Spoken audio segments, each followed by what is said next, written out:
Hey guys, Living Real with Larissa here.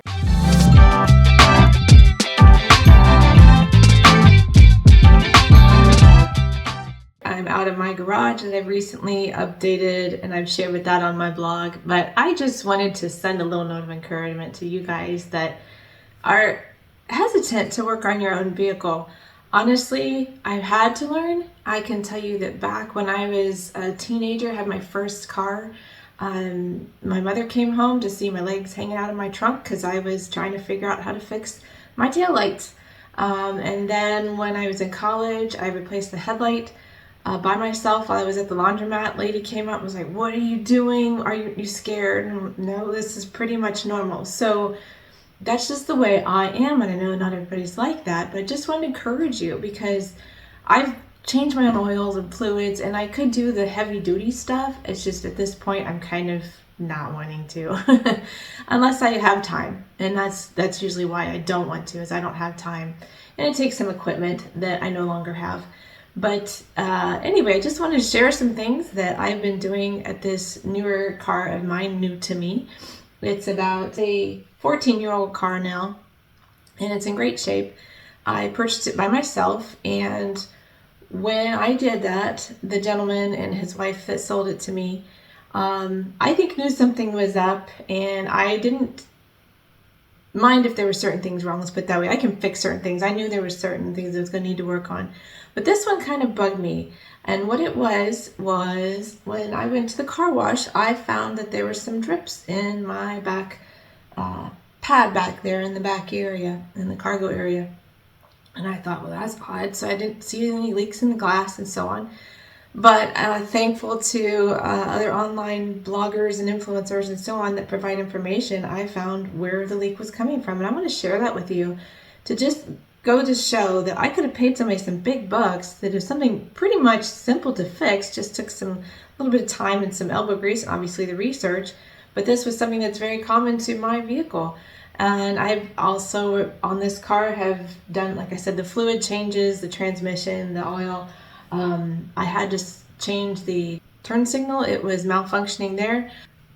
Currently, this is going to need replaced. Apparently, this is very common. I'm going to have to take out the interior panel and get in there and replace this. Plastic. Anyway, they just don't make them like they used to. When I was looking for a car, I was actually looking for an older car that didn't have all the bells and whistles and sensors and stuff, and something that I could just work on easily and have a large engine compartment. That's one thing I did make sure I get, because a lot of the cars I've seen and have dealt with my kids and so on, the engine compartment is made so small that they don't want you as a DIYer to work on.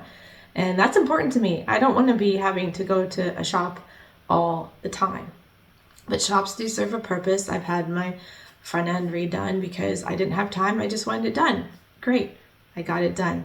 But anyway, my whole thing is to say, when it comes to making repairs yourself, there are some that it doesn't take a whole lot of training, just a little bit of understanding, and you can ask somebody, you can barter with somebody. My glove box was the little retraction zippy thing, pull it in, was broken, and so I ordered one on eBay and replaced it myself when I was replacing my cabin air filter, not the air filter up in the engine, but the cabin air filter. Things like that I didn't mind when I was getting a vehicle, because then it gives me a little leverage, like when you know something's wrong that you can fix yourself, but somebody else may not know how to do it or don't want to pay for it to be done. So just some things I want to share with you today and how I did this fix, and I'll be back to talk to you here in a minute. Just thought I would share this because I've been learning about what's causing a leak that is running down my rear seat belt down into the spare tile well under here. I had, I don't know, a couple inches of water. So I found a video, thankful for that, people who take the time to do that. But look how easy this is for me to just lift and pick. It is really soft, and it sounds like I'm clunking, but just watch. Look how easy that is. So definitely I got myself some of this Kent high-tech seam sealer. Going to be replacing it, sanding that down, cleaning it, putting it on to cure, shutting the hatch for 24 hours, and hopefully that solves it. Otherwise I'll be troubleshooting. I have not had a leak on the other side. Just for reference, that's what the other side looks like. I'm going to clean it and check it as well. But it looks like this one is the only one that has the gap here and is real easy to flake off. So I'll clean up, take some pictures, and show you.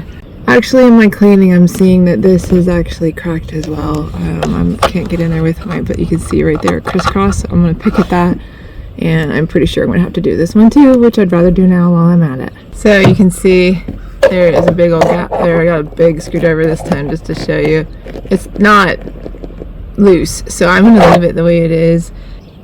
So that's what I found. It came up like putty, like caulk. I'm gonna clean it and sand it down and then put the sealant in. I'll show you the after. Got my Dremel with sander attachment, just gonna get it up in there and give it a good grinding so we have some tooth for the sealer. Okay, so there's the right one. Hopefully gonna let cure. I think I've gotten all of it. This is kind of like, you know, rain and water and a shower can creep in anywhere. I'm trying to make sure. I shouldn't be touching this stuff. I haven't before, but I'm doing it now. Making sure all of it is nice and tight. I'll check it after 24 hours and see if there's something else I should do. Fingers crossed. Don't know if you can hear me because of the wind, but first rain last night after the car has cured. There it is. Nice filled in, and I went to check. There was no water on the mat, which would usually be like sprinkling right here. I tucked a towel into the seatbelt last night to just, if there was any water that I might miss, that I would be able to find it, and the towel is dry. So I'm excited. I think I solved my problem. I probably should check down in here too, just to see. So I will do that, but definitely I think I solved it. So I'm excited. Okay, it has been about a year since, a little more than a year since I fixed that. No leaks, no issues. I check it occasionally, but honestly, I can't be happier that it got done and it was done quickly and it solved the problem that I really was worried I was gonna have to take somewhere to get it fixed. I'd love to hear if you work on vehicles yourself or other similar things like I like to do, my chainsaw, my lawnmower, keep things up running right. It's just interesting for me. I'm kind of in that wheelhouse anyway to understand how things work, and I can also say that it also comes with hyper independence from coming from a different situation, from abuse growing up and so on. It caused me to just learn to do things myself, and I think that's a bonus trait that comes along with something that's not so great. And I do speak on that in other blog posts, but anyway, here to inspire and encourage you to give DIY a try and live in real with Larissa.